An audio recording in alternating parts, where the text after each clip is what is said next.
Hello, everyone. My name is Evie Martin, lead pastor here at Platte Woods Church. Welcome to Worship Online. Wherever you are, whatever time it is right now when you find yourself watching or listening, I would like to know how many of you have made a financial transaction already today? How many of you have made a choice that involved money? I know I did. That's like the first thing that happens in my Sunday morning ritual. That might seem weird, but the alarm goes off. I get up slowly because I'm not a morning person. I wash my face and then I open up the Caribou Coffee app on my phone. I place my order for the turkey, bacon, egg, and cheddar mini sandwich along with a medium Americano with a splash of half and half to be picked up at 7:50 a.m. on my way into church. And then I get dressed and ready for the day. Anyone else? Make a purchase? Venmo a friend for dinner last night? Prepare your offering for church? Check your account balance or bill a client? For better or for worse, money is a way of life for us. There is virtually no part of our day-to-day existence that is not impacted by money. Money that we have, money we need, money we owe, money we want. Money runs the world, it seems. It's not some separate part of life that we can compartmentalize and deal with independent of all other aspects of life. But then neither is our faith. If our faith touches every part of our lives, and so does our money, it only stands to reason then that our faith and our money should probably intersect a lot. And yet, a lot of people don't like talking about money in church. I don't mind it, so you're in luck. Jesus also did not mind talking about money. Even in his time, in a completely different economic and geopolitical reality, he knew the power that money held over people, poor and rich alike. He saw its potential to master us. In the Gospel of Matthew, Jesus famously teaches that we can't have two masters. It isn't logically possible. He says in Matthew 6:24, "No one can serve two masters. Either you will hate the one and love the other, or you will be loyal to the one and have contempt for the other." And who were the two masters he was talking about? You cannot serve God and wealth. He doesn't say you can't have both. He's not saying that to serve God, you have to go without money. He's not saying that money is unnecessary as long as you have God, but he is saying that if you claim to be a servant of God, then money cannot be what controls you. He is saying that if you live your life by your money, you are not truly serving God. Only one of the two can have the final say over how you live your life. So which will it be? Jesus' teachings, along with our Old Testament scriptures, have much to say about material possessions. And we'll be grounding this whole series in those teachings, but we also have a unique added layer of being Christians of the United Methodist variety. Some of you are dyed-in-the-wool Methodists. Others of you are Googling right now, trying to quickly figure out what a Methodist is. You just really like our music and our friendly people here. Methodism is our branch of the Christian family tree, our denominational heritage. And it started with brothers John and Charles Wesley. John was the intellectual, Charles was the singer-songwriter. In the mid to late 1700s in England, John was serving as a priest in the Church of England. And he found it a bit spiritually dead, full of ritual and the form of religion, but without much real faith. The people inside the church didn't seem all that different from the people outside of it. And so he and his brother and some colleagues began a movement. They didn't know it would become a movement at the time, to bring something real and meaningful, practical and powerful back into the spiritual lives of the people. The Methodist movement then caught like wildfire in England and eventually jumped the pond and started spreading across the colonies in the early United States. People everywhere were hungry for a faith that meant something and challenged and changed their real lives. Early on, most of the people that Wesley found himself preaching to were the poor, the working class, the folks who needed a message of hope in their lives and found no place for themselves in the stuffy English cathedrals. And so he formulated a fairly robust and practical theology of finance, because these people needed to know how to manage money, how to earn money, how to care and provide for their families. And his ideas are summarized then in our sermon series title, Earn All You Can, Save All You Can, and Give All You Can. He preached and taught often about people's relationship to material possessions, mostly because they didn't have very many at first. But as he taught frugality and discipline around money, those early Methodists began to find that they had more of it. And as they had more of it, they needed even more spiritual guidance with it. To Wesley, the most evident threat to that continued growth of people's faith was their growing wealth. Discipleship makes us more diligent and frugal, and as we become more diligent and frugal, wealth increases. Even today, Methodists are a distinctly upper middle class and even wealthy denomination of people in the United States, among other Protestant traditions. I'm pretty sure Wesley would not actually be thrilled about that. In 1789, we find this gem in his writings. This is 30 years after he's introduced his simple principles for faithful discipleship regarding money. He says, "Of the 3 rules which are laid down, you may find many that observe the first rule, namely, gain all you can. You may find a few that observe the second, save all you can. But how many have you found that observe the third rule, give all you can? Have you reason to believe that 500 of these are to be found among 50,000 Methodists? And yet nothing can be more plain than that all who observe the first rules without the third will be 2-fold more the children of hell than ever they were before." Y'all think I say stuff from the pulpit. He's calling his people children of hell. That John Wesley was fiery. But you hear his concern in these words. He's already seeing, after just a couple of decades of helping poor British Christians follow faithful financial practices, that this allure of accumulated wealth has gained a foothold. They're doing the first 2 things just fine, earning and saving, but they've left off the third, giving. And giving was the whole point to begin with. The first 2 are done specifically with the third in mind. Earn all you can, save all you can, so that you can give all you can. For Wesley, like Jesus, he's not saying that we should somehow try to figure out how to live without money. It's a reality of our world that's not going away. Instead, as followers of Jesus, we should see money as a tool and a gift. It is one of many means to an end of shaping the world into the kingdom that God envisions. Wesley names the power and the potential that money can be when Jesus followers get a hold of it. Money is an excellent gift of God, answering the noblest ends.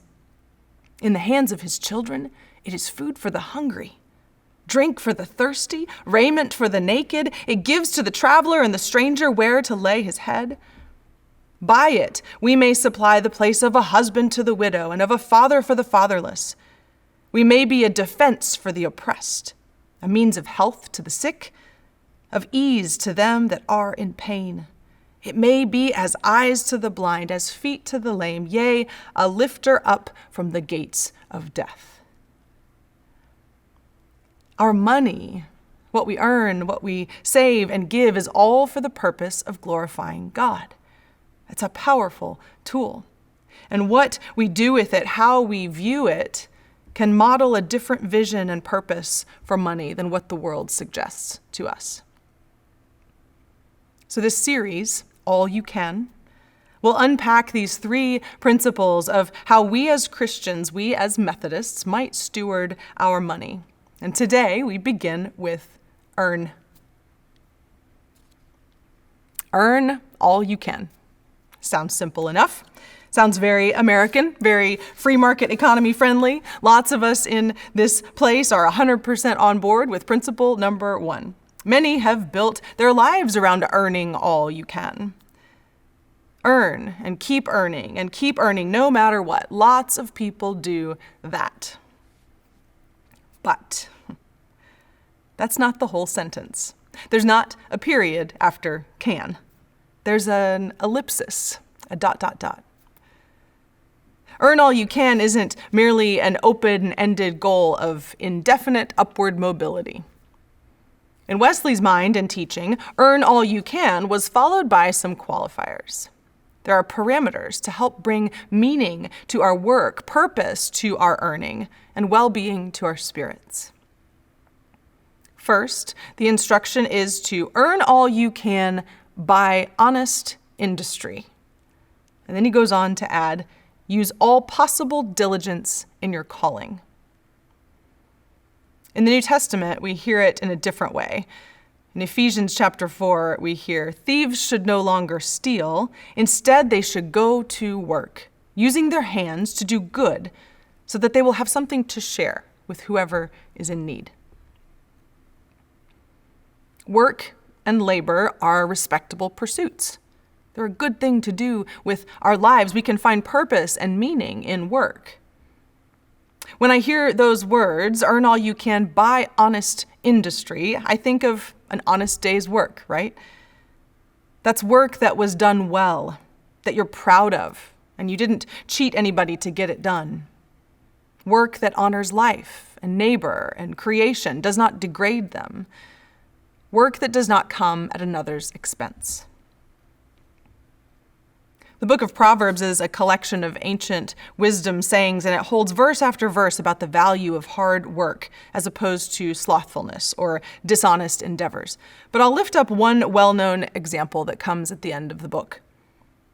In Proverbs chapter 31, we hear a long description of a woman, she's often referred to as woman wisdom, who is employed in honest industry, providing for the daily needs of her household, but it also demonstrates the part about using all possible diligence in her calling.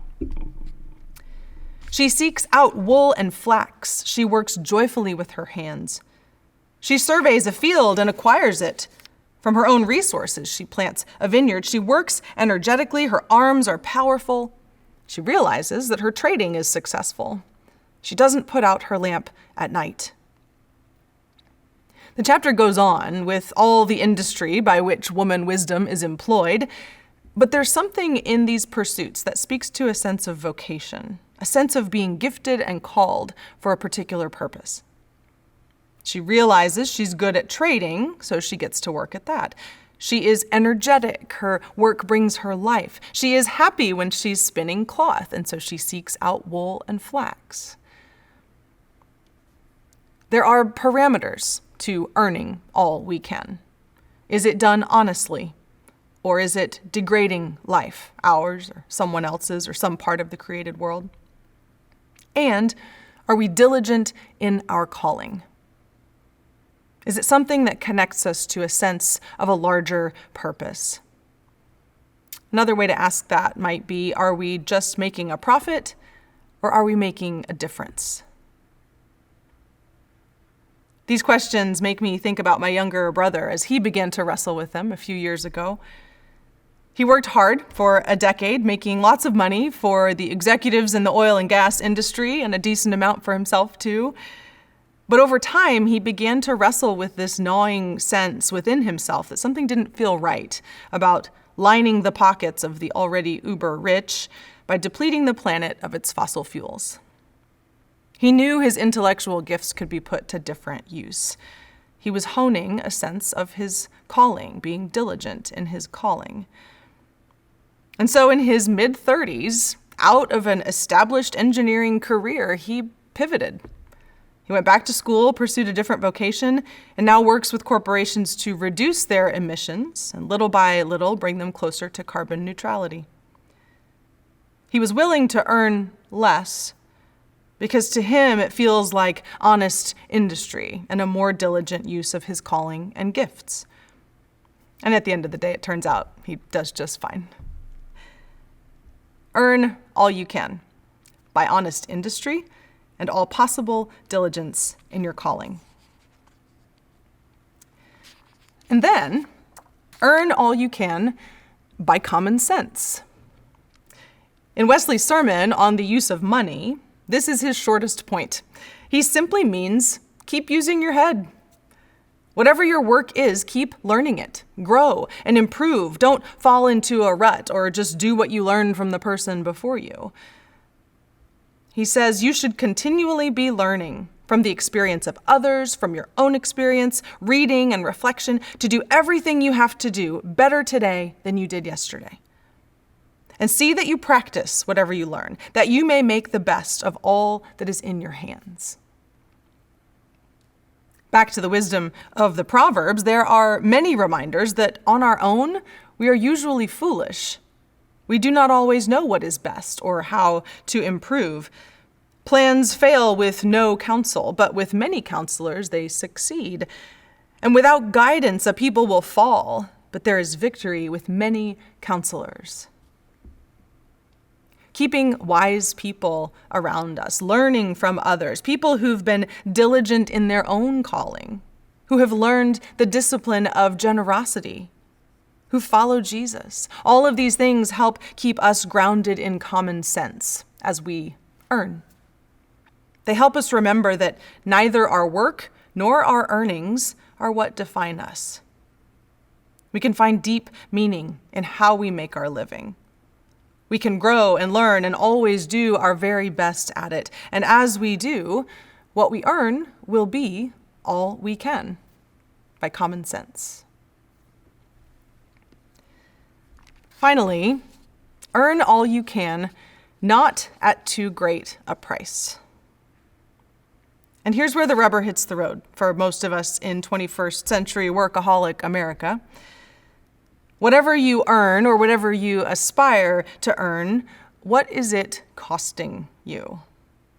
Your health, your soul, your neighbors, your family, your relationship with God?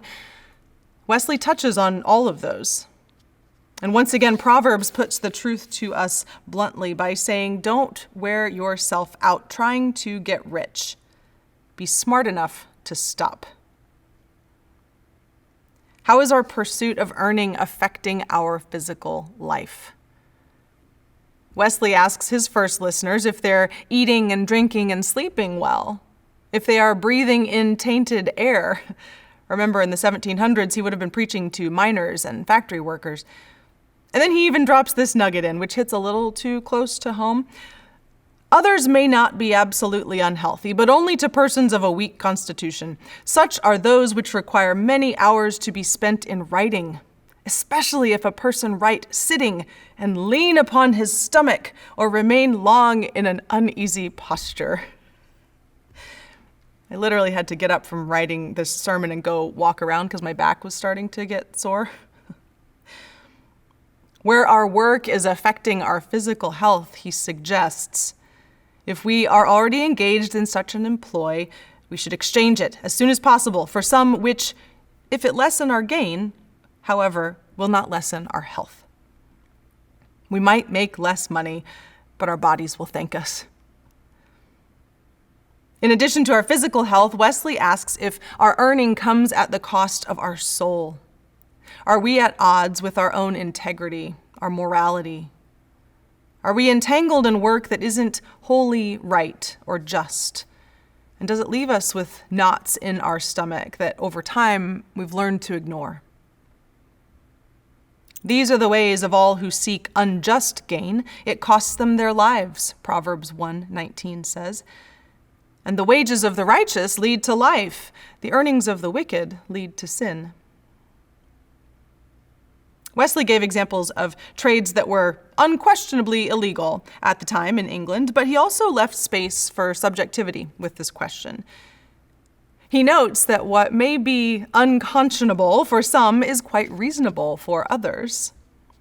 For him, he shares that if he were to be employed in the arena of mathematics, arithmetic, or algebra, he's certain that he would become a deist or an atheist.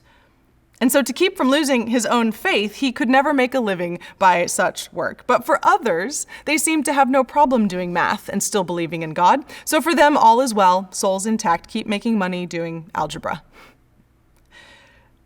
Our examples may not have to do with math and faith, but we take heart in this summary. None, therefore, can here determine for another, but everyone must judge for themselves and abstain from whatever they in particular finds to be hurtful to their soul. And perhaps a clear guiding line for us as we ask that question of our souls is the last question. Is our work at the expense of our neighbor? The greatest commandment we are given in all of Scripture is to love the Lord your God with all your heart, soul, mind, and strength, and to love your neighbor as yourself. When we think about our neighbor, our global interconnectedness as humans these days, our neighbor could be anywhere, and our work could impact their life. Is my manufacturing business giving me a comfortable life but not paying a living wage to employees in India? Is my acquisition of land for a greater gain or expansion displacing someone who can't afford rent anywhere else in the city? Is the technology I'm creating useful or harmful if it gets into the hands of children? Because it will. Is the product that I sell actually good for people, or is it causing them harm? Wesley was particularly outspoken against the gin trade in England at the time, though mostly because of its exploitative labor practices. But what is the cost of what we earn? Are we trading in our health, our souls, or our neighbor's well-being? Or does our earning honor God? Earn all you can is the first principle we can learn as Christians who are seeking a wise and faithful approach to money.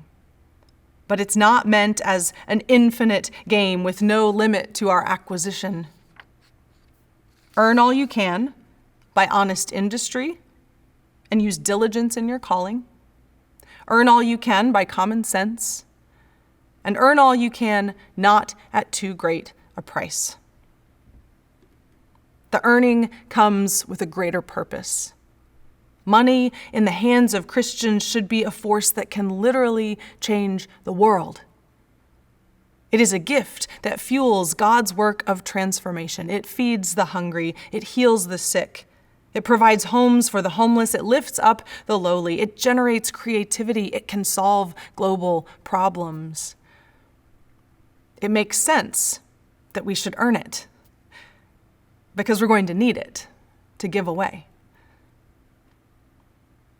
I hope these words today and these teachings from our tradition give you a new frame of reference, or maybe remind you of values you already hold as you consider what you earn and how you earn it. Maybe it evokes a change in you, or maybe it affirms choices you've already made.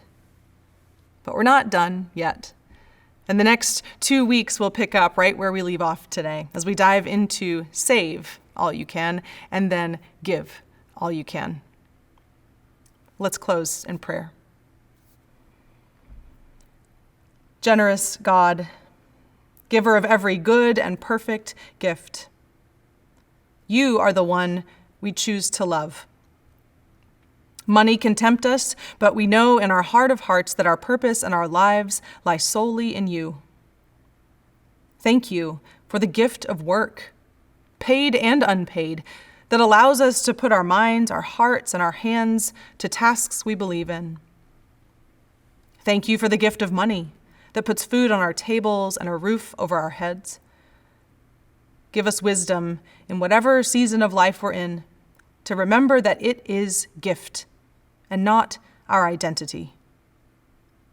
May we be careful in our pursuit of earning and abundant in our generosity. In the name of Jesus, whose path we follow, amen.